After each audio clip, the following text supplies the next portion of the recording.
बनाते हैं, जिंदगियां बनाते हैं। अक्षय, बाथरूम कब धोगे? आज संडे है ना।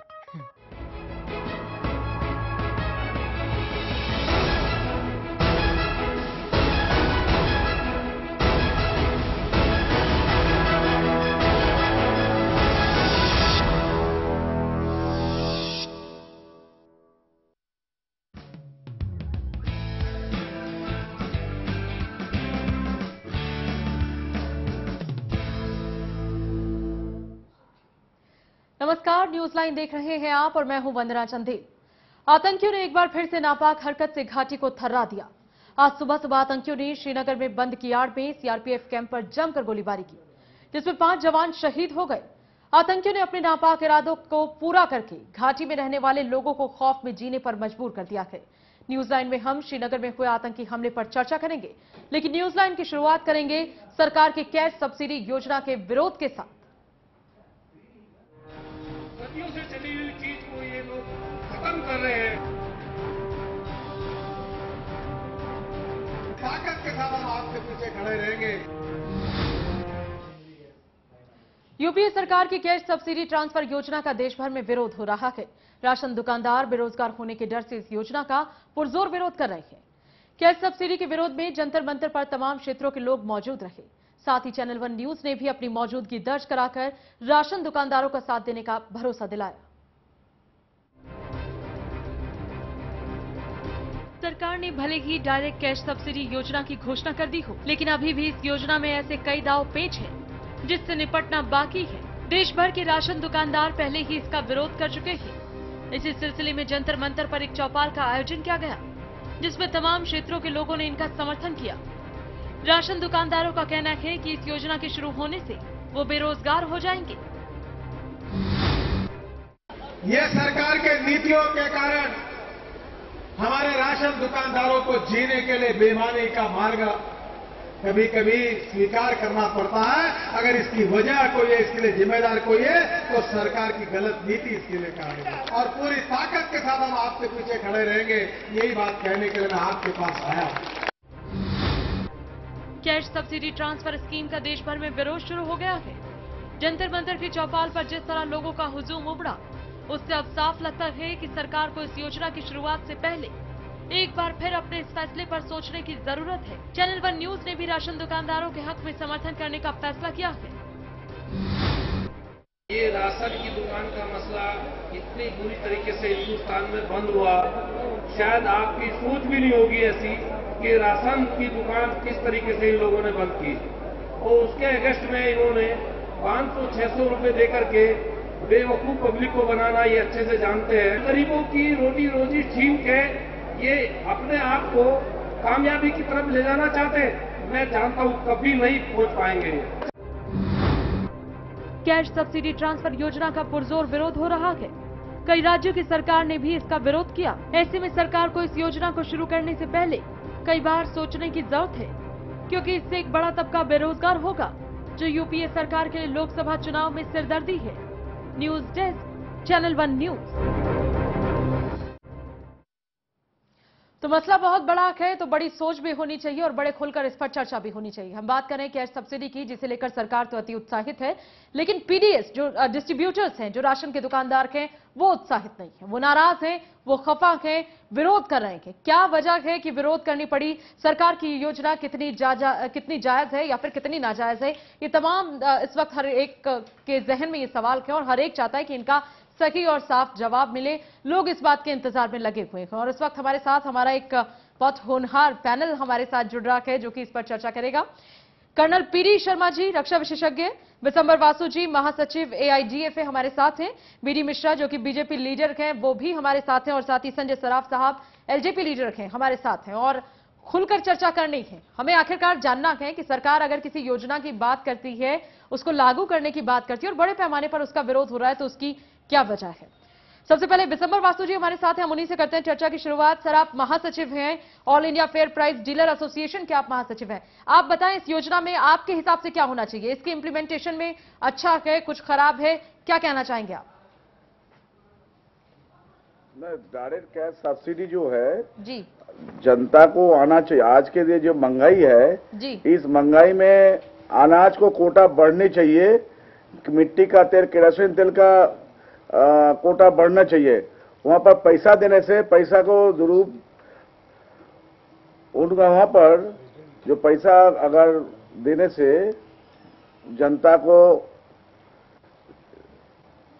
रिबाउंड हो रहा है भाई, जनता को ये पहुंचेगी, क्षति पहुंचेगी जी। वो जो आपको उनको जो भर्तू की जो सब्सिडी मिलेगी जी, उस सब्सिडी पैसा से उनको चावल, गेहूं या चीनी या मिट्टी का तेल बाजार से मिलना बड़ी मुश्किल की बात है। इसलिए हम लोग लड़ रहे हैं, डायरेक्ट कैश ट्रांसफर नहीं, लोग को अनाज चाहिए। अभी बहुत सारे अनाज केंद्रीय भंडारण में सड़ रही है जी। और एक बार मैं देख रहा हूं बहुत किसान भाई लोग खुद कुर्सी कर रहे हैं, उनके जो अनाज जो पैदाइश करते हैं उस अनाज को जो मिनिमम सपोर्ट प्राइस है वो सपोर्ट प्राइस में उनको नहीं मिल रहा है, उसलिए खुद कुर्सी कर रहे हैं लोग। और एक बार देख रहा हूं देश के बहुत सारे प्रदेश में मैं देख रहा हूं जो भूखे लोग मर रहे हैं। तो हम लोग भूख मुक्त भारत बनाने के लिए, हम लोग जन वितरण प्रणाली को दुरुस्त करने के लिए हम लोग डायरेक्ट कैश ट्रांसफर का विरोध कर रहा हूं। और डायरेक्ट कैश ट्रांसफर होने से हमको इस वितरण व्यवस्था सारे खत्म हो जाएगी, फेयर प्राइस शॉप कहीं भी नहीं रहेगी। और कभी भी प्राकृतिक कोई दुर्योग हो, कोई नेचुरल कैलामिटी के कारण से जो हम लोग हमारे माध्यम से जो आवंटन होती है जी, इसी में 5 लाख 6,000 दुकानदारों का कुल मिलाकर मैं कहूं कि आपकी जो एसोसिएशन है वो बहुत ज्यादा सेटिस्फाइड नहीं है इस योजना से। उन्हें लगता है कि इसमें कुछ मेजर चेंजेस होने चाहिए, ये कोई जरिया नहीं है लोगों की भूख मिटाने का। जी, इस वक्त हमारे साथ संजय सराफ भी हैं जो कि नेशनल प्रेसिडेंट हैं लोक जनशक्ति पार्टी के और बहुत कुछ जानते हैं। संजय सराफ जी राजनीतिक मसलों से जुड़े रहे हैं, वो जानते हैं कि सरकार की किसी योजना का क्या मतलब होता है, कैसे उसका पॉलिटिकल फायदा उठाने की वो कोशिश करती है, उसके पीछे रीजंस क्या होते हैं, इंप्लीमेंट करने को लेकर क्या पॉलिसी होती है, वो तमाम चीजें जानते हैं। संजय जी, आपको लगता है कैश सब्सिडी को लेकर इतना जो विरोध हो रहा है, जंतर मंतर पर लोग एकदम इकट्ठा हो रखे हैं, काफी भीड़ है, बीजेपी सपोर्ट में आई है, कई दूसरे लोग सपोर्ट में आए हैं, आपको लगता है ये जो सपोर्ट है ये जस्टिफाइड है? क्योंकि सरकार कहती है कि हम कैश सब्सिडी दे रहे हैं तो हम तो भला कर रहे हैं आपका, सीधे आपके हाथ में कैश दे रहे हैं, आपको किसी दलाल, किसी मीडिएटर, किसी एजेंट के थ्रू होकर जाने की जरूरत नहीं है। आपको इस योजना में क्या अच्छा या बुरा नजर आ रहा है? देखिए, कैश सब्सिडी की जो बात है, जिस तरीके से इन्होंने सरकार ने इसको आज लेके आया है, तो पर्सनली आई फील कि ये प्रॉपर नहीं हुआ है। जिस तरीके से महंगाई बढ़ रही है देश में, एक साइड से महंगाई बढ़ रही है, दूसरी साइड से आप कह रहे हो कि 600 रुपये में हम लोग दे रहे हैं। हम तो चाहते हैं कि जो बिलो पॉवर्टी लाइन के लोग हैं, जिनके पास खाने को भी रोटी नहीं होती है, उनको अगर आज फिर से आप वही मसला कर रहे हो, उनको कह रहे हो कि कैश सब्सिडी हम 600 रुपये दे रहे हैं, तो 600 रुपये में वो लोग क्या करेंगे? वो चावल खरीदेंगे, वो चीनी खरीदेंगे, वो तेल खरीदेंगे, वो क्या करेंगे? जिस तरीके से ये सिस्टम चल रहा था, या तो गवर्नमेंट ऑफ इंडिया क्लियर करे इस पॉलिसी और इस स्कीम को, जिस तरीके से उन्होंने इंप्लीमेंट करने की कोशिश की है, अभी तो इंप्लीमेंटेशन हुई नहीं है, तो जिस तरीके से इसको इंप्लीमेंट करने की कोशिश की है कि उनको क्लियर करना पड़ेगा कि वो चाहते क्या है। उनको ये पॉलिटिकल एम्बिशन है स्टेट सेंट्रल गवर्नमेंट को, पर्टिकुलरली सेंटर के ऊपर से वो जो थोप रहा है, क्योंकि ये एक प्रोसेस इन्होंने स्टार्ट की थी अलवर में, अगर आपको याद होगा लास्ट ईयर, अलवर में 1 साल पहले इन्होंने केरोसिन ऑयल में स्टार्ट की थी, वो फेलियर रहा। तो जब राजस्थान में वो फेलियर हुआ तो हम लोग कैसे मान सकते हैं कि पूरे देश में ये क्लियर हो जाएगा? बाकी रही बीजेपी क्या और किसी पार्टी की बात है, बीजेपी को तो विरोध करना ही है। हम कहते हैं कि बीजेपी इसमें विरोध करने से अच्छा है कि पार्लियामेंट में जाकर इस पर डिबेट करें, और डिबेट करके वहां क्लियर करे अपनी पोजीशन, मजबूर करे गवर्नमेंट ऑफ इंडिया को, मजबूर करे बाहर चर्चा कर रहा है, वापस डिसीजन को वापस ले ले। संजय जी, आपको लगता है कि बीजेपी अगर बाहर सपोर्ट करे और चर्चा करे तो वो पूरी तरह से जस्टिफाइड नहीं है? क्योंकि अगर उसे विरोध करना है तो सदन के अंदर करना चाहिए। हम तो वही चाहते हैं, सदन के पार्लियामेंट में खुलकर वो विरोध करें। वो एक मेजर अपोजिशन पार्टी है, उनको खुलकर सपोर्ट करना चाहिए। अच्छी बात है, जंतर मंतर में उनके साथ खड़े हो गए, लेकिन यहां खड़े होने से अच्छा है कि जहां पर ये इंप्लीमेंट हो रहा है वहां पर ये पार्लियामेंट में इसके ऊपर लड़े, आम जनता के लिए। अगर वो आम जनता की बात करें, अभी हम सुन रहे थे बीजेपी के नेता बड़ी बड़ी बातें कर रहे थे ऊपर से, ये बड़ी बातें छोड़कर ये अगर छोटी बातें पार्लियामेंट में करे और आम जनता का, और पर्टिकुलरली जितने भी ये 6 लाख डीलर्स है जो बेचारे अनएम्प्लॉयड हो जाएंगे, ऑलरेडी अनएम्प्लॉयमेंट की इतनी मार पड़ी है देश में, अगर इन लोगों के हाथ से ये रोजी ली जाएगी तो ये अनएम्प्लॉयमेंट बन जाएगा। तो क्या चाहती है सेंट्रल गवर्नमेंट का, मतलब क्या है ये क्लियर एक हाथ करें। से आप कहते हैं कि हम देते हैं और दूसरे हाथ से आप 6 लाख लोगों से छीन लेते हैं, ये कहीं से कोई बैलेंस नहीं नजर आ रहा है। क्लियरली भी नहीं है ना। और दूसरा ये जो पैसा दे रहे हैं 600 रुपए की जो बात करें, ये कैसे आएगा आम आदमी के पास बिलो पॉवर्टी लाइन? इसमें करप्शन फ्री होगा, कैसे आ जाएगा, अकाउंट में आ जाएगा कैसे? ये कोई पूरा पॉलिसी खुलकर नहीं आ रही है, इसको खुलकर नहीं आई है और शायद यही वजह है कि इतनी मिसअंडरस्टैंडिंग्स और इतने बड़े पैमाने पर अभी से इसका विरोध होना शुरू हो गया। ब्रिगेडियर साहब हमारे साथ हैं, ब्रिगेडियर बीडी मिश्रा, जो कि इन तमाम चीजों से रोजमर्रा का जो जीवन है वो इसको समझते भी हैं, जानते भी हैं और इस पर एक बेहतर राय भी रखते हैं। ब्रिगेडियर साहब, क्या लगता है आपको, कैश सब्सिडी लोग जो भी गवर्नमेंट कह रही है कि हम लोगों को देंगे, बेनिफिट होगा, 600 रुपए देंगे, आपको लगता है कुछ बेनिफिट होने वाला है 600 रुपए से? आज की डेट में 600 रुपए से किसी भी परिवार का गुजर बसर हो जाएगा, इसके कोई चांसेस दिख रहे हैं? ये तो पॉलिटिकल पार्टीज पॉलिटिसाइज कर दिए हैं इसको, और ये पॉलिटिकल एक इशू बन गया है। और मैं ये समझता हूं कि आम जनता ये बता पाएगी कि इसका क्या निवारण है और इसका क्या यूज होगा। आपने अभी व्यूज सुने हैं और हर पॉलिटिकल पार्टी से व्यूज सुने हैं, तो मैं समझता हूं कि ये पॉलिटिसाइज ज्यादा हो रहा है और इसमें आम जनता की भलाई उतनी नहीं है। नहीं तो आपको क्या लगता है, सरकार की इंटेंशन फायदा पहुंचाने की है या वो चाहती है इसका भी पॉलिटिकल बेनिफिट उठाया जाए? अगर मिल सकता है तो क्यों नहीं? मैं तो यही समझता हूं कि पॉलिटिकल बेनिफिट के लिए आजकल तमाम काम हो रहे हैं और यहां तक कि सुरक्षा, जिसका मैं विशेषज्ञ हूं और जिस पर मैं आपसे बातचीत करूंगा, और सुरक्षा मेरा फोर्ट है, वह मेरा पॉइंट है। लेकिन मैं समझता हूं कि सरकार को आम जनता की भलाई के लिए निश्चित रूप से दिल से काम करना चाहिए और सिर्फ वोट बैंक की पॉलिटिक्स नहीं करनी चाहिए। विशंबर वासु जी, आपको लगता है कि सरकार वोट बैंक की ये तमाम चीजें कर रही है वोट बैंक के लिए? वो इसीलिए इतना बड़ा योजना का अनाउंसमेंट तो कर देती है, वो ये नहीं बताती इंप्लीमेंट कैसे होगा, वो सिस्टम को क्लियर नहीं करती, वो नहीं बताती कि करप्शन फ्री है या नहीं, जैसा संजय सराफ जी ने कहा और बहुत सही कहा उन्होंने। आपको लगता है कि सरकार सिर्फ बड़ा फायदा देखने के चक्कर में एक बड़े तबके को भी नजरअंदाज कर रही है? उसे लग रहा है वोट बैंक बटोरना है 2014 से पहले, तो 6 लाख लोग अगर नाराज हो जाएं या उनकी रोजी रोटी छिन जाए, इससे बहुत फर्क नहीं पड़ने वाला, लेकिन एक बड़ा तबका, बिलो पॉवर्टी लाइन जो लोग हैं, उनको अपनी तरफ अट्रैक्ट करने के लिए कुछ भी हो सकता है, तो हमें वो करना चाहिए। बिलो पॉवर्टी लाइन को भी, आदमी को जो अनाज नहीं मिलने से वो लोग भी विरोध कर रहे हैं। हमने मास सिग्नेचर कैंपेन में हमने किया था, सारे देश की सारे जनता ने हमको सपोर्ट किए हैं। वो लोग चाहते हैं जो नगद रोकड़ नहीं, वो अनाज चाहते हैं, केरोसिन तेल चाहते हैं। जहां तक नगदी हस्तांतरण के सवाल पर बहुत से प्रख्यात अर्थशास्त्रियों ने भी अपनी निश्चित प्रतिक्रिया व्यक्त की है। उन्होंने नगद पैसे का हस्तांतरण पर सवाल उठाया है। उनका मानना है कि पैसे का उचित उपयोग नहीं होगा और ये खाद्य सुरक्षा के मकसद को पूरा नहीं करेगा। दूसरी ओर जन वितरण प्रणाली से लोगों को दूर कर देगा और जन वितरण प्रणाली के प्रमाणित और सरकार के साथ न बदलने वाली प्रणाली है। सूखा, प्राकृतिक दुर्योग और युद्ध के समय ये जनता और सरकार के साथ खड़ी रहती है। इसके अतिरिक्त ये बिल डीलरों को अलाभजनक परिस्थिति को शून्य से स्तर पर लाकर रख देगा, जिसका परिणाम ये होगा कि डीलर, कर्मचारी और उनके परिवार कुल मिलाकर 75 लाख लोगों को रास्ता पर हाथ में कोटरा लेने का सिवाय कोई रास्ता नहीं रहेगा। ये जो मेरे ख्याल से जो आंकड़ा दे दिया वो बहुत बड़ा है। संजय सराफ जी, 75 लाख लोग जो हैं प्रभावित होंगे। जाहिर तौर से अगर 6 लाख लोग जो कि अपनी फैमिली में अर्नर हैं, वो लीड कर रहे हैं फैमिली को, अर्निंग जो है वो उन्हीं की है, तो जाहिर है कि पूरा परिवार उससे प्रभावित होने वाला है। तो 75 लाख लोगों की रोजी रोटी पर आप असर डालेंगे और आप ये कह रहे हैं कि बड़े तबके को फायदा पहुंचाएंगे, वो भी 600 रुपए से। आज की डेट में थोड़ा मेरे लिए समझना मुश्किल है, क्योंकि चैनल 1 न्यूज लगातार इस मुहिम में शामिल हैं। चैनल 1 न्यूज के जो चेयरमैन हैं वो भी इस मौके पर पहुंचे जंतर मंतर, उन्होंने भी अपना विरोध दर्ज कराया, क्योंकि राशन जो है वो अगर होता तो ज्यादा बेहतर होता, उसके रेट में, कॉस्टिंग में कोई चेंजेस होते, ज्यादा बेहतर होते। और जैसा आपने कहा कि सिस्टम क्लियर नहीं है, इसलिए कहना बड़ा मुश्किल है कि सरकार की मंशा क्या है। क्या लगता है आपको, 75 लाख लोग तो बहुत बड़ी संख्या होती है?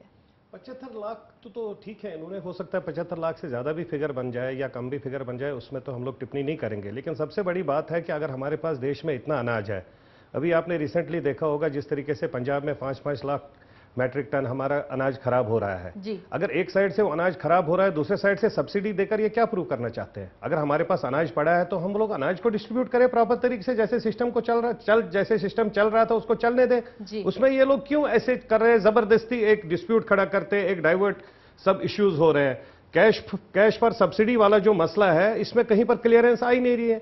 ये लोग तो या तो इसमें ब्रेक इवन पॉइंट करके, जैसे हम लोगों का एक मैनेजमेंट में हम लोग देखते थे कि मैनेजमेंट के हिसाब से ये लोग देखें कि अगर हम 600 रुपए दे रहे हैं, उस 600 रुपए से किसको फायदा मिल रहा है, जो बिलो पॉवर्टी लाइन वाला है उसको किस तरीके से फायदा मिल रहा है, और जो दूसरा आम कार्ड वाला है उसको क्या फायदा मिल रहा है। यहां तो क्लियर कुछ भी नहीं है। ये तो सही बात है जो हमारे साथी ने बोला है कि ये अगर 6 लाख लोग हैं, अगर पर फैमिली में ये लोग 4 आदमी, 5 आदमी, 6 आदमी भी रखते हैं तो ये 30 लाख, 40 लाख, 50 लाख हो जाते हैं। और इसके साथ में और जो लोग बेचारे माइग्रेंट्स बाहर से आ जाते हैं, जिनको हम डिफरेंट स्टेटस से एक दूसरे स्टेटों में जब जाते हैं, उनके पास ऑलरेडी राशन कार्ड पहले होता नहीं है। अगर उनके पास राशन कार्ड नहीं होता है तो वो इन्हीं राशन डिपो पर जाकर अपने लिए, अपने परिवार के लिए राशन लाते हैं। अपने गरीब गुरबात दिन भर जैसे काम करते हैं, कोई रेड़े वाला है, कोई गुंछा वाला है, कोई पान वाला है, वो आके उसी राशन की दुकान से लेता है। जैसे भी राशन हो, चाहे वो साफ हो, जो हो, जैसे मर्जी हो, वहां पर लेके अब तो उसके भी बेचारे हाथ बंधे हो गए। इसमें तो ये भी देखना है कि ये 600 रुपए के हिसाब से क्या प्रोसेस है, किस तरीके से ये देंगे। क्या ये इनका कुछ सर्वे हुआ है, हर स्टेट में उन्होंने सर्वे किया है, किस माध्यम से देंगे, इसमें तो कोई क्लियर है नहीं। इनको तो गवर्नमेंट ऑफ इंडिया को तो ये और बिल्कुल संजय जी, मेरे ख्याल से आप ब्रिगेडियर साहब और हमारे साथ विशंबर वासु जी हैं, आप लोग इस बात से एग्री करेंगे कि अगर सोनिया जी से कहा जाए कि 600 रुपए में घर चला के दिखाइए या 600 रुपए में खाना खा के दिखाइए, तो शायद वो नहीं कर पाएंगी, शीला जी नहीं कर पाएंगी, कोई भी कांग्रेसी नहीं कर पाएगा। तो क्या मतलब है आपने लोगों के लिए एक ऐसी योजना बना दी जिसमें 600 रुपए कैश सब्सिडी देने से घर चल जाता है। ब्रिगेडियर साहब, क्या लगता है आपको, लोगों को बेवकूफ बनाया जा रहा है या सरकार खुद अपने आप को संतुष्ट कर रही है कि नहीं हमने कुछ तो कर दिया, इलेक्शन से पहले कुछ तो कर दिया हमने कि लोग हमें याद रखें। मैडम, आप भी शायद किसी एक तरीके से घर चलाती होंगी और आपको भी तजुर्बा है, आप एक रिस्पेक्टेड महिला हैं और मैं समझता हूं कि आप इसका जवाब खुद ही समझ रही होंगी कि 600 में क्या होता है। बहरहाल मैं तो सिर्फ देश के हित में इतना ही कहना चाहता हूं कि अगर कोई भी स्कीम गवर्नमेंट की आती है तो उसमें एक सिंसियरिटी ऑफ पर्पस होना चाहिए, और सिंसियरिटी ऑफ पर्पस ये है कि वो पॉलिटिक्स से अलग हो, वो धर्म से अलग हो, वो सेक्युलर हो और वो देश के हित के लिए हो। मैं समझता हूं कि वो स्कीम की आवश्यकता है और गिमिक्स की और पॉलिटिसाइजेशन की। ब्रिगेडियर साहब, फिर तो यही मतलब होना कि इस स्कीम में आपको ये तमाम चीजें लैकिंग नजर आ रही है, आपको नहीं लग रहा कि इस स्कीम में कोई मैच्योरिटी है, कोई बेनिफिट होने वाला है? कोई शक ही नहीं है, क्योंकि 600 रुपए का जो आंकड़ा है आज के दिन में, वो कोई एक परिवार चलाने में बड़ा मुश्किल हो। दूसरी बात इसमें यह भी है, क्लियर करना पड़ेगा ना, ये 600 रुपए किसी फैमिली में 4 आदमी है, किसी फैमिली में 10 आदमी, किसी 8 आदमी, किसी में 2 ही आदमी है, तो ये किस तरीके से ये लोग कर रहे हैं, इसमें बहुत सही संजय जी, आपने मुद्दे की बात की, इस पर चर्चा करेंगे कि सरकार ने योजना तो बना दी है, लेकिन योजना के बाद आखिर इंप्लीमेंटेशन को लेकर वो कुछ क्यों स्पष्ट नहीं कर रही, आखिर क्यों इतने बड़े पैमाने पर इसका विरोध हो रहा है। इन तमाम चीजों पर चर्चा करेंगे अपने इसी पैनल के साथ। वक्त एक छोटे से ब्रेक का, ब्रेक के बाद बहुत जल्द होते हैं हाजिर। सदियों से चली हुई चीज को ये लोग खत्म कर रहे हैं। ताकत के साथ हम आपके पीछे खड़े रहेंगे। क्या आप कुछ छुपा तो नहीं रहे? Property transaction, cash deposit,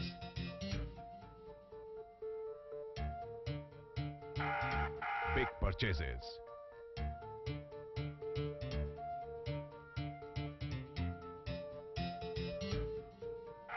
purchase of shares, bonds and debentures. कुछ छुपाइए नहीं, क्योंकि हम सब जानते हैं। आयकर विभाग के नोटिस का इंतजार मत करिए, भरिए अपना एडवांस टैक्स ईमानदारी से इस महीने की 15 तारीख तक और बनिए भागीदार देश की प्रगति में। 3 लाख तक अधिग्रहण की 1 एकड़ की राशि थी, किसानों के लिए धरती की ये कीमत जरा सी थी। भूपेंद्र सिंह हुड्डा ने इसे 72 लाख तक बढ़ा दिया। 33 साल तक दे रॉयल्टी, किसान शिखर पे चढ़ा दिया। 33 साल तक देकर रॉयल्टी, किसान शिखर पे चढ़ा दिया। वर्तमान हरियाणा सरकार के आने से पहले किसान भाइयों की जमीन का अधिग्रहण कौड़ियों के भाव लगभग 2 से 3 लाख रुपए प्रति एकड़ के हिसाब से किया जाता था। माननीय मुख्यमंत्री श्री भूपेंद्र सिंह हुड्डा ने पूरे प्रदेश में जमीनों के न्यूनतम फ्लोर रेट निर्धारित किए और प्रदेश में कुल 6 जोन बनाए गए, जिसके अनुसार प्रदेश के किसानों को भूमि अधिग्रहण के बदले 21,60,000 से लेकर 72 लाख रुपए तक प्रति एकड़ मुआवजे के रूप में मिल रहे हैं। इतना ही नहीं, किसानों को मुआवजे के साथ साथ 21,000 रुपए प्रति एकड़ हर साल 33 सालों तक रॉयल्टी भी मिलेगी, जिसमें 750 रुपए प्रति वर्ष की बढ़ोतरी भी होगी। और यदि किसान की भूमि का SEZ और टेक्नोलॉजी पार्क के लिए अधिग्रहण किया जाएगा तो रॉयल्टी की राशि 42,000 रुपए प्रति एकड़ 33 सालों तक मिलेगी, जिसमें 1,500 रुपए की प्रतिवर्ष बढ़ोतरी होगी। विकास की प्रक्रिया में किसानों को भागीदार बनाने के लिए अब हमने लैंड पूलिंग जैसी अनूठी स्कीम बनाई है। इस स्कीम में यह इंतजाम किया गया है कि जिस किसान की भूमि का अधिग्रहण होता है वह या तो मुआवजा ले सकता है या मुआवजे की एवज में विकसित भूमि ले सकता है। ऐसा घर आपने नहीं देखा होगा, संभाल के पोछा मारा अभी। आइए, ओ भाई साहब ये देखिए हॉल, ये देखिए चिल्ड्रंस रूम, देखिए कितना बड़ा है। आपके बच्चे खेलते खेलते थक जाएंगे। हो गया, मजे ले लिए। आइए। और यह है बेडरूम, इसकी खिड़की से तारे दिखते हैं, तारे। आपको क्या लगा प्रॉपर्टी डीलर हुआ? अरे आपको अपना घर दिखा रहा था। पर्ल्स इंफ्रास्ट्रक्चर, हम जानते हैं कि घर अरमान, उम्मीदों और सपनों का बना होता है, तभी तो हम घर बनाते हैं, जिंदगियां बनाते हैं। अक्षय बाथरूम कब धोगे? सदियों से चली हुई चीज को ये लोग खत्म कर रहे हैं। ताकत के साथ हम आपके पीछे खड़े रहेंगे। गैस सब्सिडी का विरोध हो रहा है तो आखिर क्यों हो रहा है? ऐसी क्या वजह है कि इसका इतने बड़े पैमाने पर विरोध हो रहा है? अगर सरकार में जो तमाम अनुभवी लोग बैठे हैं वो ये महसूस करते हैं कि देश के लिए इस तरीके की कोई स्कीम आएगी तो फायदेमंद होगी, तो भला विपक्ष में जो समझदार लोग बैठे हैं वो इसे फायदेमंद क्यों नहीं सोच रहे? राशन के वो तमाम लोग जो राशन डीलर हैं या उनसे जुड़े जो परिवार हैं वो इसे अच्छा क्यों नहीं मान रहे? ऐसी क्या वजह है कि 75 लाख लोगों का रोजगार उनसे छीनेगा, 6 लाख का छीनेगा और बाकी परिवार उन पर निर्भर है? क्यों इस तरीके के समीकरण सरकार बनाने पर तुली है? क्यों एक हाथ से देके दूसरे हाथ से लेने की कोशिश हो रही है? क्यों इस योजना का इतने बड़े पैमाने पर विरोध हो रहा है? यही हमारी चर्चा का विषय है। इस दौरान संजय सराफ जी हमारे साथ हैं, साथ ही विशंबर बासु जी भी हमारे साथ हैं। विशंबर बासु जी, आपने ब्रेक से पहले एक बड़ा इंटरेस्टिंग आंकड़ा हम लोगों के सामने रख दिया कि सिर्फ 6 लाख डीलर तो काम कर रहे हैं, 75 लाख लोग जो उन पर डिपेंडेंट है वो भी, उनके लिए भी बड़ी समस्या होगी। आखिरकार 2 वक्त की रोटी तो जुटानी है कैसे भी। क्या लग रहा है आपको, सरकार क्या लॉजिक इसके आगे रखना चाह रही है कि नहीं ये योजना लागू होगी तो कुछ अच्छा हो जाएगा? और आप विरोध कर रहे हैं तो किस किस तर्क पे आप विरोध कर रहे हैं? क्या चाहते हैं आप, क्या बदलाव हो इसमें? मैं चाहता हूं जैसे पीडीएस सिस्टम है, इस सिस्टम को और शक्तिशाली बनाया जाए, जन वितरण व्यवस्था को और शक्तिशाली बनाया जाए। जैसे कि इस महंगाई का समय जनता को कोई असर पड़े। 2014 में जो चुनाव है, अगर सरकार महंगाई के बारे में नहीं सोचेगी, वो गरीब जनता के पैसा देने के लिए, नगद रुपया देने के लिए जो व्यवस्था करने जा रही है, वो सरकार के कोई भी पार्टी, कांग्रेस हो, यूपीए का कोई भी उनके साथी हो, वो 2014 में जीत नहीं पाएंगे। कारण कि इस मूल्य वृद्धि के कारण सरकार की नीतियां हैं। सरकार अभी हमको आपके चैनल के माध्यम से सूचित हुई है, पंजाब में 5 लाख टन अनाज सड़ रही है। तो 5 लाख टन अनाज जो सड़ रही है, हम लोग को कार्ड होल्डर के माध्यम से आवंटन होनी चाहिए, तो आवंटन क्यों नहीं हो रहा है? ये मेरा प्रश्न है। आपकी राय मुझे लगता है काफी हद तक जायज है। जो तर्क हैं वो भी सरकार को इन पर सोचना चाहिए, समझना चाहिए, विचार विमर्श करना बहुत बहुत जरूरी है। बेहतर है कि सरकार ऐसे मसलों को लेकर संजीदा हो और कम से कम कुछ तो ऐसा हो कि लोग सेटिस्फैक्टरी खुद को महसूस करें इस सरकार से, जिससे वर्तमान में तो त्रस्त ही नजर आ रहे हैं। बहुत बहुत शुक्रिया विशंबर बासु जी आपका इस बातचीत के लिए, बहुत बहुत शुक्रिया। इसी के साथ न्यूज लाइन में फिलहाल वक्त एक छोटे से ब्रेक का। ब्रेक के बाद बहुत जल्द होते हैं हाजिर। सदियों से चली हुई चीज को ये लोग खत्म कर रहे हैं। ताकत के साथ हम आपके पीछे खड़े रहेंगे। गन्ने के दामों के बारे में बात कहूँ मैं खास, अपने कार्यकाल में गन्ने का दाम चढ़ा दिया आकाश। भूपेंद्र सिंह हुड्डा ने, भूपेंद्र सिंह हुड्डा ने।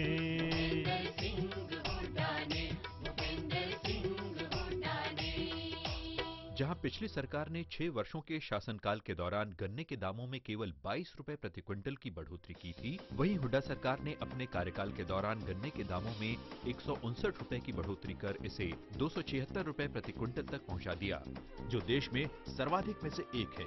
मुख्यमंत्री चौधरी भूपेंद्र सिंह हुड्डा ने चालू वित्त वर्ष में एक साथ 45 रुपए प्रति क्विंटल की वृद्धि की, जो देश में सर्वाधिक है।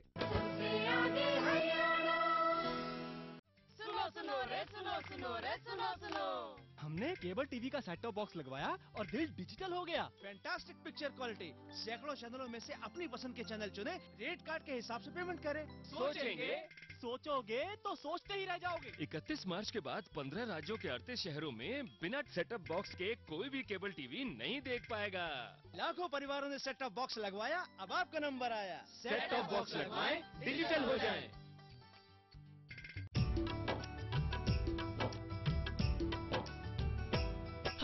बिजली समस्या के बारे में हुड्डा ने किया विचार। 40 साल में लगा न पाई जो पिछली सरकार। हुड्डा ने लगा दिया थर्मल अपने कार्यकाल में 4 रे भैया, थर्मल लगा दिए 4 कार्यकाल में 4 रे भैया, थर्मल लगा दिए 4।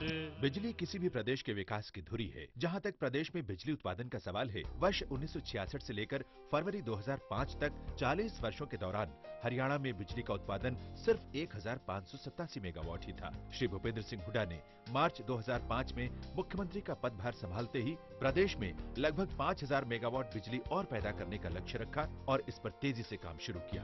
प्रदेश में वर्तमान सरकार के कार्यकाल के दौरान अब तक 3712.8 मेगावाट बिजली उत्पादन में अतिरिक्त बढ़ोतरी हुई है, जिनमें 600 मेगावाट यमुनानगर में, 1200 मेगावाट खेदड़ हिसार में, 1500 मेगावाट झाड़ली में और 1320 मेगावाट खानपुर में शामिल हैं। पूर्ववर्ती सरकार के कार्यकाल के दौरान जुलाई 1999 से फरवरी 2005 तक बिजली उत्पादन में केवल 724.4 मेगावाट की वृद्धि हुई थी, जबकि वर्तमान सरकार के कार्यकाल के दौरान अब तक 3712.8 मेगावाट बिजली का उत्पादन करके 3 गुना से भी अधिक की बढ़ोतरी की गई है। प्रदेश में इसके अतिरिक्त 250 मेगावाट बिजली अक्षय ऊर्जा से भी मिलेगी। अब हरियाणा में बिजली का कुल उत्पादन 5300 मेगावाट हो गया है। पेश है जादू। पापा जादूगर से बोलिए ना कि केबल के सिग्नल्स को ठीक कर दे। आ गया और देता हूँ एक आवश्यक सूचना तुम्हें और तुम्हारे केबल ऑपरेटर को। जी हाँ, सरकार ने डिजिटाइजेशन प्रक्रिया शुरू कर दी है और 31 मार्च 2013 से इन 15 राज्यों के 38 शहरों में ये प्रक्रिया लागू हो रही है। इसलिए सेट टॉप बॉक्स लगाना हो गया है अनिवार्य। सेट टॉप बॉक्स से मिलेंगे डिजिटल सिग्नल्स, जिससे सभी चैनल्स की क्वालिटी होगी बेहतरीन। इसलिए आज ही अपने केबल ऑपरेटर को बुलाओ और सेट टॉप बॉक्स लगवाओ। डिजिटाइजेशन अपनाओ, ढेरों फायदे पाओ।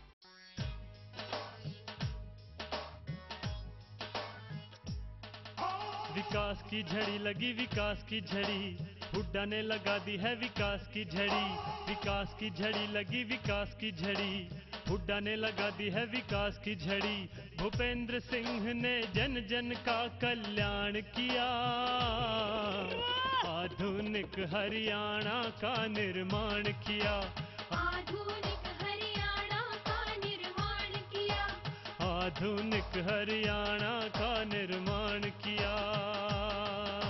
जो हरियाणा प्रति व्यक्ति रेस में 14वें नंबर पे था हिंदुस्तान में, 2005 से आज हिंदुस्तान में वो नंबर 1 पर है। प्रति व्यक्ति आय में नंबर 1 पर है। गेहूं की उत्पादकता में नंबर 1 पर है। सरसों की उत्पादकता में नंबर 1 पर है। दूध उत्पादन में बहुत आगे बढ़ा, चाहे वो कृषि का क्षेत्र है, चाहे औद्योगिक क्षेत्र है, चाहे शिक्षा का मामला है, हर क्षेत्र में हरियाणा ने विकास किया।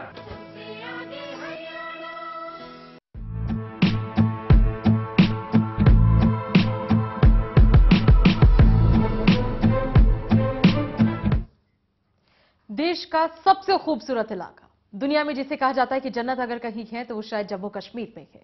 लोग ऐसा कहते हैं, लेकिन क्यों अब वहां का माहौल खौफजदा है? क्यों हमारी घाटी खौफ में है? श्रीनगर के बेमिना इलाके में सीआरपीएफ कैंप पर आतंकी हमले से घाटी में दहशत का माहौल है। सीआरपीएफ कैंप पर हुए हमले में 5 जवान शहीद हुए हैं, जबकि 6 जवान इस दौरान जख्मी हुए। जवाबी हमले में 2 आतंकी भी ढेर हो गए। आतंकी हमले की जिम्मेदारी हिजबुल मुजाहिदीन ने ली है। हैदराबाद धमाकों की गूंज अभी शांति हुई थी कि घाटी में तड़तड़ाती आतंकी गोलियों ने दहशत का माहौल बना दिया। श्रीनगर वालों के लिए बुधवार की सुबह खौफ बनकर आई। जब तक श्रीनगर की आम जनता रोजमर्रा की जिंदगी जीने के लिए तैयार होती, तब तक सीआरपीएफ के बंकर पर आतंकियों ने अंधाधुंध गोलियां बरसानी शुरू कर दी। इसके बाद आतंकियों और जवानों के बीच जमकर फायरिंग हुई।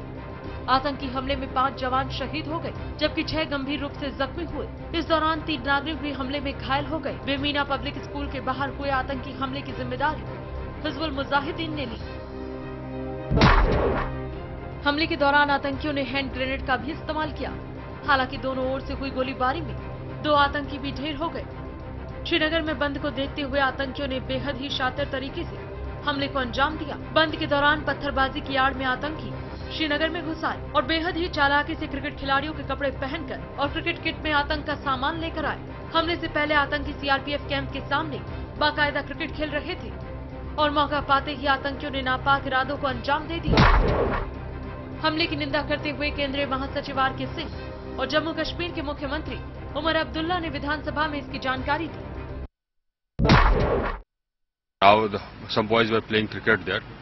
The CRPF Jawans were deployed in an adjacent area. They were there. They were on standby, waiting for law and order duties. These 2 terrorists came.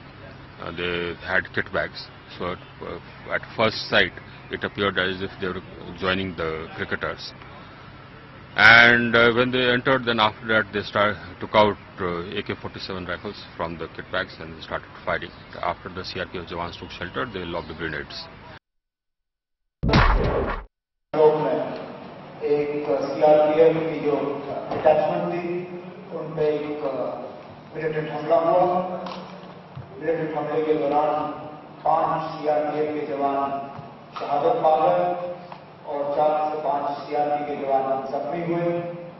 3 civilian भी इस हमले में जख्मी हुए हैं, 2 गोलियों से, एक सिविलियन इंजरी से। तीनों सिविलियंस को एसएमएचएस अस्पताल पहुंचाया गया है। मेरी जानकारी है कि वो तीनों खतरे से बाहर हैं। ये लड़ाई हमला था और इस हमले में 2 मिलिटेंट जो थे उन्होंने ये हमला किया। 2 मिलिटेंटों को श्रीनगर में आतंकियों के हमले के बाद घटनास्थल की घेराबंदी कर दी गई। साथ ही दूसरे आतंकवादियों की तलाश की जा रही है। श्रीनगर में हुए इस आतंकी हमले के पीछे कई तार जुड़े होने की आशंका थी, लेकिन दिन दहाड़े आतंकियों की गोलीबारी ने घाटी की सुरक्षा व्यवस्था पर एक बार फिर से सवाल खड़े कर दिए हैं। News desk, channel 1 news. 1 हमला, 10 हमले, 50 हमले, 100 हमले और न जाने कितने विस्फोट अगर आजादी के बाद देखें तो न जाने कितनी बार घाटी इसी तरह दहलती आई है। लेकिन क्या वजह है कि हम इस पर अब तक रोक नहीं लगा पाए। एक के बाद एक आतंकी संगठन ऐसा लगता है कि हम पर हावी होते जा रहे हैं। किसी भी घटना के बाद कुछ लोग मारे जाते हैं, कुछ जख्मी हो जाते हैं और कुछ की दुनिया हमेशा हमेशा के लिए बदल सी जाती है। लेकिन आज तक हम समझ नहीं पाए आखिरकार क्यों इन पर विराम नहीं लग पाया। एक फुल स्टॉप क्यों भारत सरकार नहीं लगा देती? क्यों वो ये नहीं कहती कि अब ये हमेशा के लिए खत्म हो गया है, अब कभी कोई विस्फोट नहीं होगा, कभी कोई आतंकी हमला नहीं होगा, कहीं कोई धमाका नहीं होगा? क्या हमारी पॉलिसीज में कोई कमी रह गई है? क्या हमारी मंशा में कमी है? हमारी नीयत ठीक नहीं है या हम समझ नहीं पा रहे हैं कि चीजों को इंप्लीमेंट कैसे करें? आखिर इनमें से कौन सी बात ज्यादा सच या सच के ज्यादा करीब है? ये बताने के लिए इस वक्त हमारे साथ हमारा खास पैनल कर्नल पीडी शर्मा साहब, रक्षा विशेषज्ञ हैं, बहुत बेहतर तरीके से जानते हैं ऐसे मसलों के बारे में, हमारी मदद करेंगे सिचुएशन को समझने में। ब्रिगेडियर बीडी मिश्रा जी हमारे साथ हैं जो बताएंगे कि आखिरकार क्यों ऐसी आतंकी घटनाएं बार बार घटती हैं और कैसे इन घटनाओं पर विराम लगाना चाहिए। संजय सराफ जी भी हमारे साथ हैं, श्रीनगर से जुड़े हुए हैं। श्रीनगर के हालातों को, जम्मू कश्मीर के हालातों को उन्होंने बचपन से देखा है, समझा है, उस पर काफी सोच विचार किया और आज वो बताएंगे कि क्यों घाटी में इतनी दहशत रहती है, वहां के लोग क्या चाहते हैं, बदलाव आए तो वो कैसे आए, ये तमाम चीजें। कर्नल पीडी शर्मा, सबसे पहले उन्हीं से बात करते हैं। रक्षा विशेषज्ञ हैं आप जरा हमें समझाएं, इस तरीके के अटैक्स बार बार होते हैं, एक बार नहीं रिपीटेडली बार बार होते हैं और खास करके जम्मू कश्मीर की बातें कर लें, श्रीनगर की बात करें या घाटी के किसी भी इलाके की बात करें, क्यों ये चीजें कांस्टेंट और इतनी फ्रीक्वेंट हो रही है? नमस्कार जी। सर, आपने मुझसे पूछा कि क्यों ऐसा फ्रीक्वेंटली हो रहा है। आप देखिए, ये जो टेररिस्ट ग्रुप है या जो इंसर्जेंट्स का नाम दिया गया है जी, इनकी मानसिकता इतनी अलग है, इनकी सोच अलग है। जैसे हम जानते हैं इनका नाम हिजबुल मुजाहिदीन, जनाब इसका मतलब है होली वॉर, और ये होली वॉरियर हैं। जो ये आदमियों को मारते हैं तो ये बड़े खुश होते हैं कि हमने मारा जी। तो ये एक मानवता के नाम पर पागलपन नहीं है? अगर आप आमने सामने कन्वेंशनल वॉर में लड़ें तो हम तो उसको वॉर कहेंगे जी। ये तो वॉर है ही नहीं, ये तो इंसर्जेंसी है जो अपना ग्रुप सोचता है कि दूसरे आदमी खराब हैं, केवल मैं ही ठीक हूं और बस हमारे सिवा और कोई आदमी जो है वो ठीक नहीं है। अब आप ये देखिए इंसिडेंट ये जो हुआ है यहां श्रीनगर में जी, इसकी कोई तुकबंदी नहीं है। खेल रहे हैं, ग्राउंड में खेल रहे हैं और किस तरह से क्रिकेट किट में आ रहे हैं और उनकी ड्रेस लगा के आ रहे हैं और गोली चला रहे हैं जी। ये पागलपन नहीं कहेंगे आप? जो आदमी नॉर्मल नहीं है वो उसी को कह सकते हैं। नहीं, लेकिन पागलपन में तो पीली साहब, पागलपन में तो इंसान अपना भी नुकसान करता है, लेकिन ये कैसा पागलपन है जिसमें आप दूसरे की जान लेने पर आमादा हैं? आप तैयार हैं कि खत्म करना है, खात्मा करना है एक स्पेशल कंट्री को, एक स्पेशल क्लास को, एक स्पेसिफिक क्लास को आपने चूज कर लिया कि ये मेरा सॉफ्ट टारगेट है, मुझे इसे किसी भी कीमत पर खत्म करना है। इनको फिदाइन अटैक के बारे में सिखाया जाता है, इनको जिहाद के बारे में सिखाया जाता है। इनकी ट्रेनिंग इसी चीज की है कि आप खुद भी मर जाएं और दूसरों को मारें। जितने आदमी मारेंगे उतना ही आपको जो है अल्लाह के घर में और भी ज्यादा जो है सुकून मिलेगा, आपको जो है जन्नत मिलेगी। जब ख्यालात ही ऐसे हैं तो वो योग करते रहेंगे और हमें इसका मुकाबला करना होगा। कैसे करेंगे ये भी मैं आपसे पूछूंगी। फिलहाल ब्रिगेडियर साहब हमारे साथ हैं, बीडी मिश्रा जी। ब्रिगेडियर साहब, क्यों ये इतना कांस्टेंट है? हम लोग वीक हो रहे हैं क्या? इनके आगे आशाएं हैं क्या? हमारे पास कोई पॉलिसी नहीं है इनसे लड़ने की, इन्हें खत्म करने की, इनको रोकने की? इतने ज्यादा हम लोग अब ढीले पड़ चुके हैं, मुझे सही शब्दों में कहना चाहिए, कि आजादी से लेकर अब तक गिनते रहिए कि कितने धमाके गए, कितनी जाने गई, कितने लोग बर्बाद हुए, कितने घर तबाह हो गए, क्या क्या हुआ इस देश में, लेकिन अभी भी ये जारी है। अमेरिका में ऐसा होता है तो शायद 26/11 के बाद उन्होंने सारे डोर क्लोज कर दिए, अब कुछ नहीं, अब उससे आगे वो बर्दाश्त नहीं कर सकते हैं, लेकिन इंडिया में ये चीजें होती रहती हैं। तो इसमें कहां आपको लगता है कि हम लोग गिल्ट पे हैं, फॉल्ट पे हैं, कुछ चीजें हैं जहां चेंजेस होना चाहिए? इसके 3 बड़े कारण हैं जी। पहली बात तो यह है कि पाकिस्तान की आर्मी जी, पाकिस्तान की ISI, लश्कर-ए-तैयबा, जैश-ए-मोहम्मद, जो वहां ISI ने ऐसे संगठन पाल रखे हैं, पहला कारण हुआ है जी। ये जो हमारे यहाँ हादसे हो रहे हैं। दूसरा कारण है वहाँ की जो सरकार है उसकी पॉलिसी। अभी वहाँ के सरकार की पॉलिसी के बारे में मैं ये बताना चाहता हूँ कि वहाँ के जो चीफ मिनिस्टर हैं उमर अब्दुल्ला साहब, उनका एक ही नारा हिंदुस्तान की जो फौजें हैं वहाँ पर, भारत की जो फौजें हैं उनके लिए, उनके खिलाफ है कि उनका armed forces special power act हटाया जाए। और इस नारे को लेकर वो उस दिन वहाँ पर अपने असेंबली में रो पड़े। उन्होंने कहा कि मैं कितनी बार अपनी जनता के सामने रोऊंगा और कितनी बार मैं एक्सप्लेनेशन दूंगा। और वो ये कहने लगे कि armed forces special power act हटना चाहिए। इस घटना में इस बार जो आतंकवादियों ने एम किया है वो एक सिक्योरिटी फोर्स के ऊपर किया है। हाँ, अगर इनको सिक्योरिटी फोर्स वालों को फायर खोलने के पहले मजिस्ट्रेट के यहाँ जाना पड़ता कि हमको फायर का एप्रीहेंशन का ऑर्डर दो, तो उनकी क्या हालत होती। ये दूसरा कारण है। और तीसरा हमारी इंटेलिजेंस की फेल्योर है। अभी हिंदुस्तान में, भारतवर्ष में तमाम जगह लश्कर-ए-तैयबा, जैश-ए-मोहम्मद और हिजबुल मुजाहिदीन, इनके स्लीपर सेल पड़े हुए हैं। और श्रीनगर और कश्मीर वैली में तो इनका आतंकवादियों का अड्डा हो गया है। हमारी इंटेलिजेंस फेल्योर इतनी बड़ी है कि वहां पर आज तक स्पॉट नहीं कर पाए हैं कि कहां कहां पर ये सेल हैं और उनके खिलाफ एक्शन लें। और इन सब का एक कंबाइंड जो ज्वाइंट इम्पैक्ट है वो ये है कि जब वहां की सरकार इस तरीके का भाषण करती है तो जो आतंकवादी हैं, पृथकतावादी हैं, उनको शह मिलती है, उनको बढ़ावा मिलता है। और आम जनता अगर खिलाफ में है, आम जनता इस बात से भड़क जाती है कि आर्म्ड फोर्सेस के सभी लोग हमारे खिलाफ हैं और यही लोग आतंकवादी हमको नहीं नुकसान पहुंचा रहे हैं, ये लोग हमारी बहन बेटियों की इज्जत लेते हैं, हमारे जवानों को मारते हैं। तो आप ये सोचिए कि इनको इंफॉर्मेशन देने वाला कौन होगा कि जो ये बैग लेकर आ रहे हैं वो क्रिकेटर नहीं है, आतंकवादी हैं।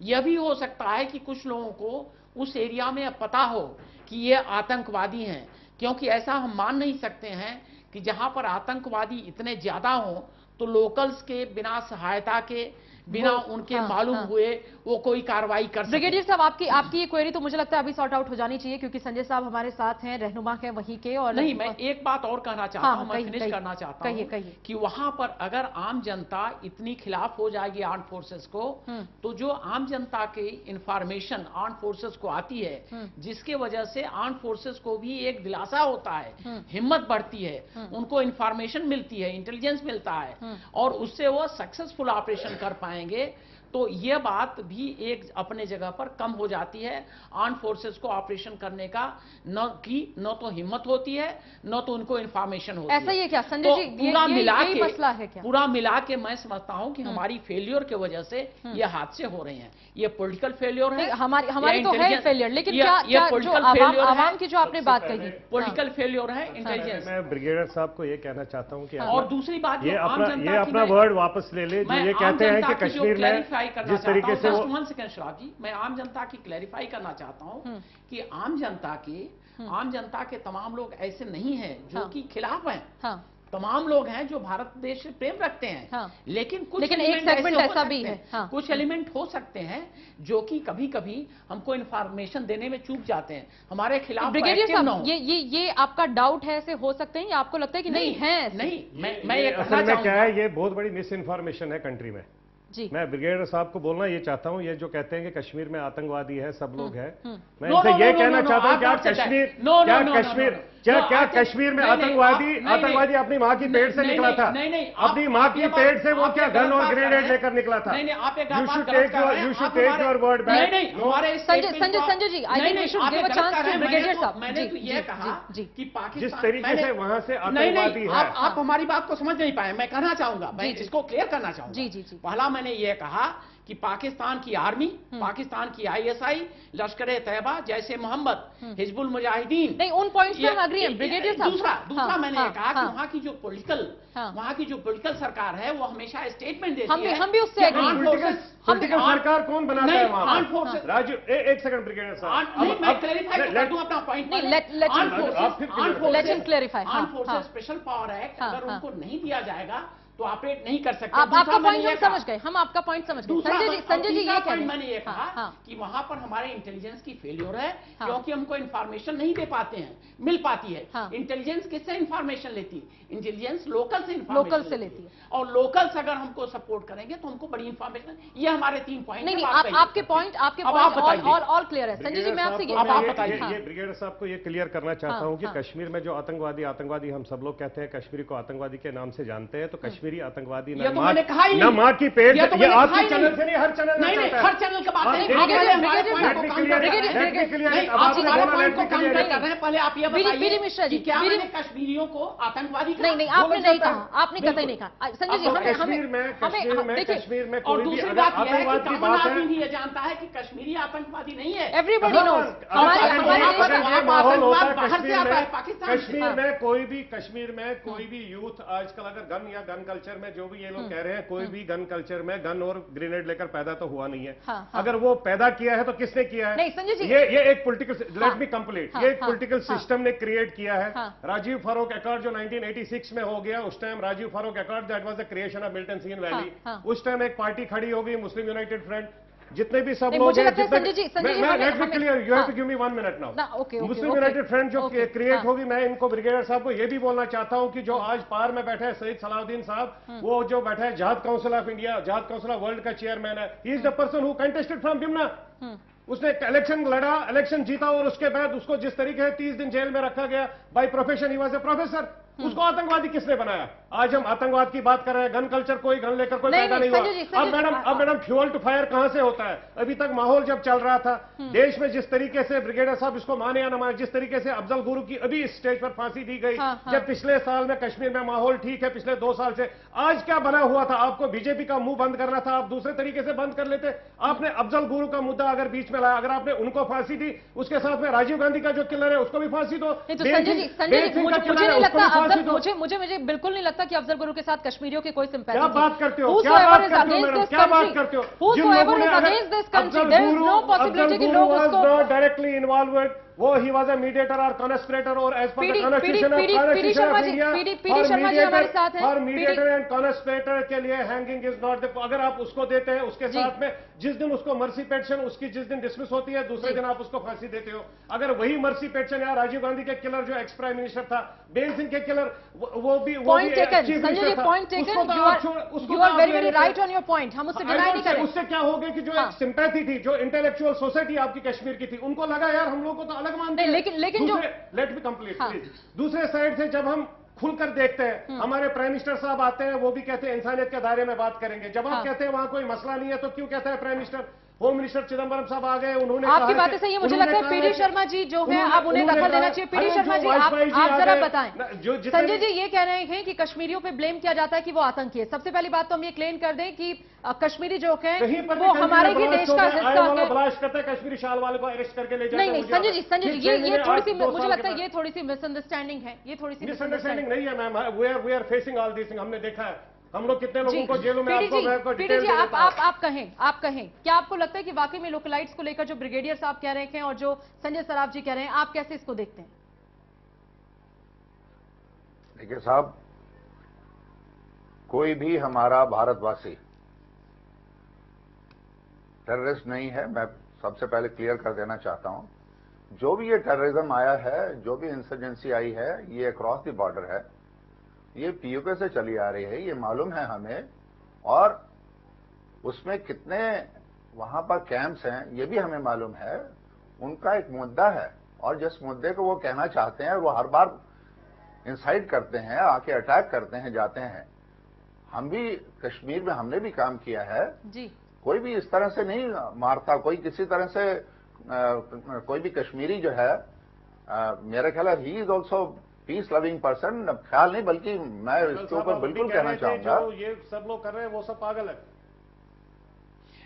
एक मिनट मैं जो कह रहा हूँ, ब्रिगेडियर साहब पहले एक मिनट पीडी शर्मा जी को भी सुन लेते हैं। पीडी शर्मा जी को भी मैं यूं देखिए, मैंने ये कहा कि जो इस तरह की कार्रवाई करता है वो है। अब उन्होंने अपना सोच रखा कि मारना है, चाहे वो किसी का आदमी हो, तो वो मैंने उसको कहा कि वो पागलपन है, इस तरह से नहीं करना चाहिए। यही तो मैं कह रहा हूं कि भाई हम किसी चीज का इशू नहीं बना रहे। इशू प्लीज इशू मत बनाइए, प्लीज इशू मत बनाइए साहब। जनाब, हम यहाँ डिस्कशन करने के लिए आए हैं कि मुद्दा क्या है। हम किसी को ये नहीं कह रहे कि कोई खराब है। हमारे सारे कश्मीरी भाई, मैं जानता हूं, हमने भी सर्विस की है, बहुत अच्छे और बड़े नेक दिल आदमी हैं और बहुत इज्जत करते हैं। और जो आप ये कह रहे हैं कि इशू बेस्ड वाली बात है, मैं उस किलिंग को पागलपन कह रहा हूं कि ये जो इनके बीच में आती है, ख्यालात आते हैं और उनका जो वॉरियर का या जो उन्होंने अपना एक बना रखा है कि होली वॉरियर्स हैं, तो उसके लिए मैं बात कर रहा था। मैं आज तो किसी आदमी पीडी शर्मा जी, अगर आप कह रहे हैं कि ये पागलपन है, तो क्या भारत की सरकार, भारत की पॉलिसी इतनी कमजोर है, इतनी कच्ची है कि वो इस पागलपन को नहीं रोक पा रही? डेमोक्रेटिक सेटअप की बात, उनकी बात, कल पीडी शर्मा की बात ऐसी नहीं जानी चाहिए।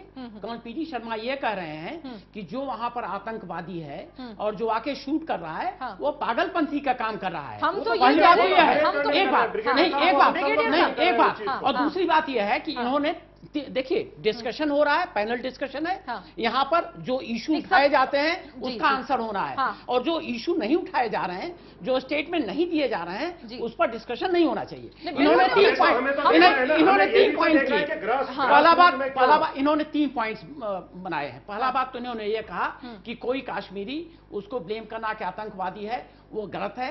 बिल्कुल सही बात है, कश्मीरी को, किसी भी कश्मीरी को आतंकवादी नहीं कह सकते हैं। और एक बात और मैंने कहा भी नहीं, एक बात कहीं और सुना है इन्होंने और उसका गुस्सा यहां उतारे तो गलत है। दूसरी बात, संजय जी ऐसा है क्या कि कहीं और नहीं, दूसरी बात और यहाँ पर न तो मैंने कहा न कर्नल पीडी शर्मा ने कहा, नहीं न तो मैंने कहा न कर्नल पीडी शर्मा ने कहा। ब्रिगेडियर साहब बात तो सुनिए, let's come to the point. अच्छा, दूसरी बात इन्होंने कहा कि ये राजनीति ने इसको बनाया इस तरीके से। अब 2 मसले इसलिए हो रहा है। मुझे लगता है कि इस वक्त ऑडियंस हमारी कंफ्यूज है, इसलिए मैं clarify. Sanjay ji let me clear to my audience also. अगर बात जो डिस्कस हो रही है वो नहीं डिस्कस करोगे, अब ये कर रहे हैं अपनी बात वापस लो। कौन सी बात? अगर ये बता दें कि कौन सी बात मैं भी वापस लेकिन मैं ये कहना चाहता हूँ कि इस तरीके का ब्लैटेंट कोई फायदा नहीं। दो लोगों को फांसी दी, नहीं इसके लिए मैं फांसी दी गई, इसके लिए मैं रिस्पॉन्सिबल हूँ। पाकिस्तान दरवाजे पर खड़ा है, बॉडी दूसरे साइड से आपकी असेंबली भी मांग रही है, असेंबली में इलेक्टेड लोग मांग रहे हैं, पूरा कश्मीर बॉडी उसको देने को तैयार है नहीं। एक दिन होम मिनिस्टर कहते हैं कि हम इस पर सोचेंगे, दूसरे दिन होम मिनिस्टर कह रहे हैं हमें कोई सोचने की जरूरत है। कर्नल पीडी शर्मा हमारे पास है। ब्रिगेडियर साहब, संजय सराफ जी, अगर आप मुझे 2 सेकंड दें तो हमारी ऑडियंस भी ये क्लियरिफाई हम उसको करें। 2 मसले यहां पर खड़े हैं। एक तो ये कि कर्नल पीडी शर्मा ये कहते हैं कि ये एक पागलपन है, संजय जी ये कह रहे हैं कि ये पागलपन यूं ही नहीं है, कोई वजह है इसके पीछे। वही तो देखना है। हम ये कह रहे हैं कि हम ये कह रहे हैं कि ये कर रहे हैं कि शूटिंग पागलपन नहीं है। संजय जी ये क्वेश्चन मेरा आपसे बताइए। देखिए मैं क्लियर करूंगा। Late me clear you. Late me clear you. अब अभी आप बताएं कि मैं क्लियर मैं भारत देश के और भारत की सेनाएं जो वहां पर हैं उनको मार दो और पागलपन नहीं हुआ। ब्रिगेडियर साहब, मेरे को उसमें आपसे जस्टिफिकेशन या सर्टिफिकेट लेने की जरूरत नहीं है। I don't need any certificate from your side. I don't need any certificate. अब आपने मेरे को you raise the question, I will I am just going to answer. I am going to answer it. I am going to answer it. आपने कहा पागलपन वाली जो बात है, आपने मैंने अभी भी पहले भी कहा, अभी भी कह रहा हूं कि ये इश्यू बेस्ड पागलपन। अगर आप पागलपन ही कह रहे हैं, इश्यू बेस्ड है। Absolutely. No, that is what I said. यार, he is not allowing me to speak. क्या बात कर ब्रिगेडियर जी, मैं भी बहुत जोर से चला सकता हूँ, मैं भी बहुत जोर से चला सकता हूँ। Why you? No, just tell me one thing. Why क्या? किसको अच्छा लगता है गन कल्चर को? किसको अच्छा लगता है? नहीं संजय जी, आप खुद ही कहते हैं, खुद ही मैं ब्रिगेडियर साहब और आपकी और पीडी साहब और जो हमारे तमाम व्यूअर्स हमें देख रहे हैं उनकी समस्या मैं हल करना चाहती हूँ। मैं नहीं चाहती हम बहुत बड़ा डिस्कशन इन्होंने रेज क्वेश्चन कर दिया। I have to answer that. अब आप मुझे ये आंसर दीजिए, अगर कहीं पे आतंकी हमला होता है, लोग मारे जाते हैं, उसमें हिंदू मुस्लिम्स दोनों होते हैं। हिंदू मुस्लिम सिख इतिहाद की बात नहीं, आप पहले मेरा सवाल सुनिए। उसमें हिंदू मुस्लिम दोनों होते हैं, उसमें कई बार कश्मीरी भी होते हैं। बॉम्बे में 1993 में जो ब्लास्ट हुए, क्या उसमें कोई कश्मीरी नहीं था? उसमें 5 कश्मीरी लोग हैं। आप चाहे तो मैं आपको लिस्ट वेरीफाई करा दूं। क्या लगता है आपको कश्मीरियों का देश पूरा अगेंस्ट है? ऐसा नहीं है। मैं आपसे ये कह रही हूं कि अगर कोई ये कहता है कि हम इस आतंकी संगठन के सदस्य हैं, हमने फायरिंग की, हमने आपके 70 लोग मार दिए, क्या आप इसे जस्टिफाई करेंगे? आपको लगता है कि ये ठीक है? आप अब वजह में जाएंगे कि ये पागलपन नहीं है, ये नहीं है, या आप ये कहेंगे कि ये जो इंसिडेंट है ये सही है? पहले ही कर रहे हैं हम तो। देखिए, इंसिडेंट को हमने सबसे पहले कंडेम कर दिया। कंडेमनेशन के साथ में हमने ये बोला, अगर कोई भी गन उठा के लेके जाता है, जो सिर पर कफन पहनता है, वो उसको पता है कि मैं अगर गन लेकर जाऊंगा या तो मारना है, नहीं तो मारना है, या तो मरना है, नहीं तो मारना है। अगर यहां पर भी गया, जिन लोगों ने 5 हमारे सीआरपीएफ जवानों को अगर मारा, वो 2 भी तो मारे गए ना। ऐसे तो कौन करेगा? क्यों करेगा कोई? इसके पीछे तो हमें देखना है ना, क्या मकसद क्या है। जब हमारे देखिए पूरे देश में, जस्ट ब्रिगेडियर साहब, जस्ट गिव मी 1 मिनट, पूरे देश में अगर हमारे पास, हम लोग कहते हैं इंटीग्रल पार्ट, क्यों हमारे पास 2 फ्लैग है कश्मीर में? क्यों हमारे पास एक कश्मीर का अलग फ्लैग है, एक इंडिया का अलग फ्लैग है? क्यों हमारे पास 2 कॉन्स्टिट्यूशन है? अभी तक गवर्नमेंट ऑफ इंडिया ने इन सब चीजों पर कभी सोचा है?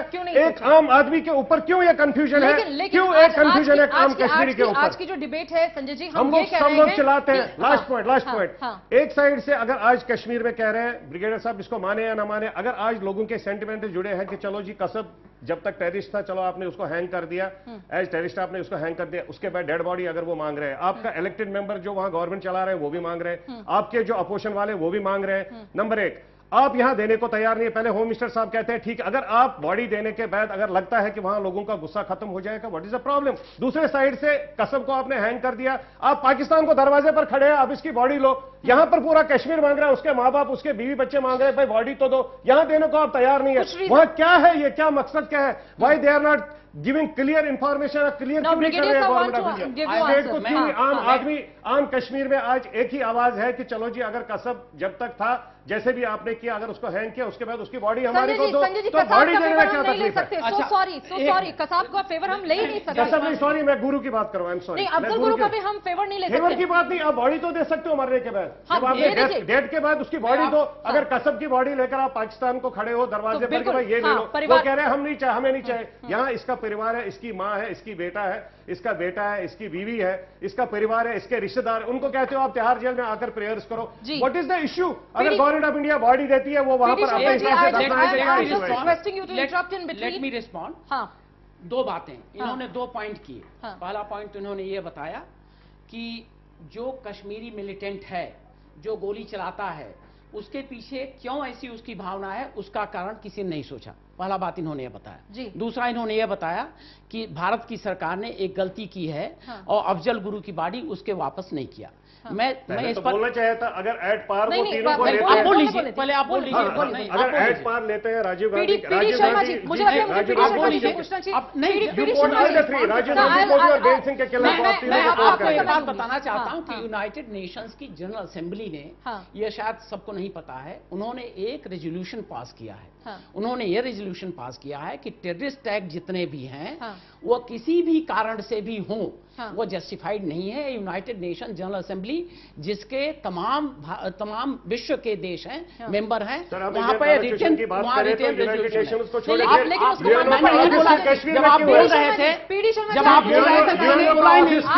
ये बताइए, इंडियन गवर्नमेंट क्यों इन चीजों को अब तक फुल स्टॉप नहीं लगा सकी? हिंदुस्तान के और किसी स्टेट में और किसी कैपिटल में नहीं है, तो क्यों कश्मीर में, श्रीनगर में आपके पास UNO? Point taken Sanjay ji, point taken. Brigadier साहब, that's not between you and Sanjay ji. नहीं, that's between not you and Sanjay ji.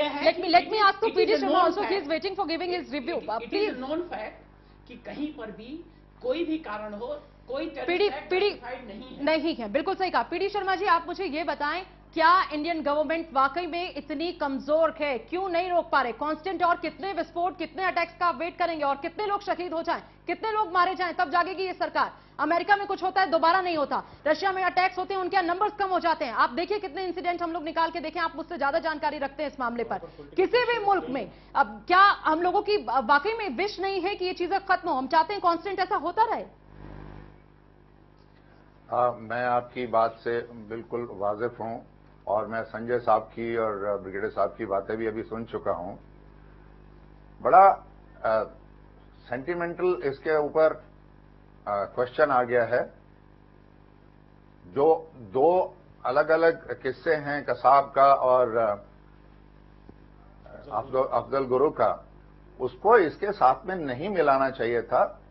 Since ये मिल गए हैं तो मैं यही कहना चाहता हूं कि अगर गवर्नमेंट ने कोई डिसीजन लिए हैं तो वो डिसीजन किसी सूझबूझ के तहत ही लिए होंगे।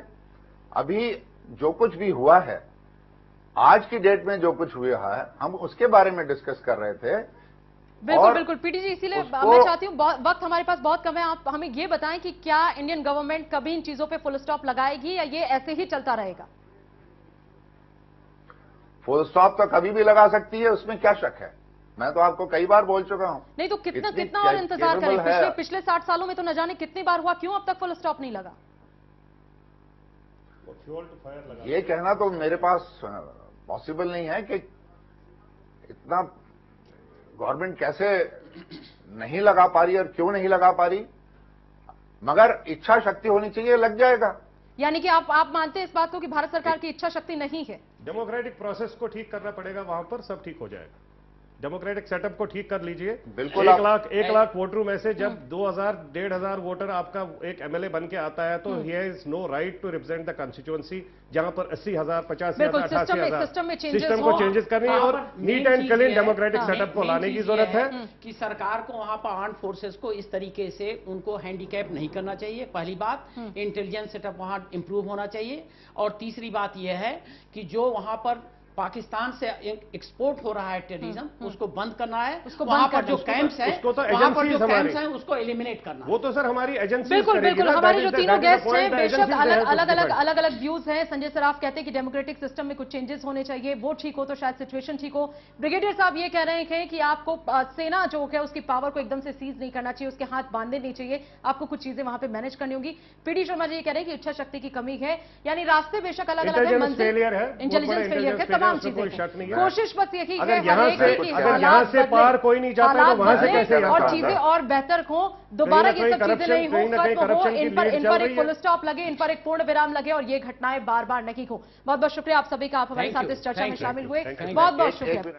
इसी के साथ न्यूज लाइन में आज बस इतना ही। आप देखते रहिए चैनल 1 न्यूज। Thank you. मुझे किसी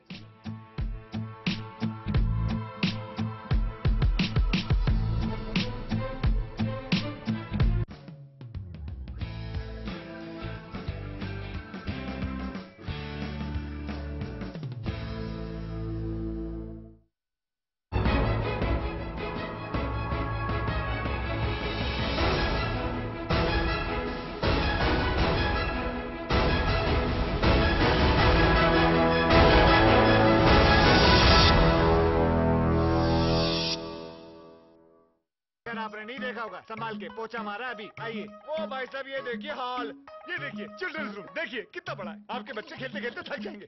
हो गया, मजे ले लिए। आइए। और यह है बेडरूम, इसकी खिड़की से तारे दिखते हैं, तारे। आपको क्या लगा प्रॉपर्टी डीलर हूँ? अरे आपको अपना घर दिखा रहा था। Pearls infrastructure. हम जानते हैं कि घर अरमान, उम्मीदों और सपनों का बना होता है, तभी तो हम घर बनाते हैं, जिंदगियां बनाते हैं। अक्षय बाथरूम कब धोगे? आज संडे है ना।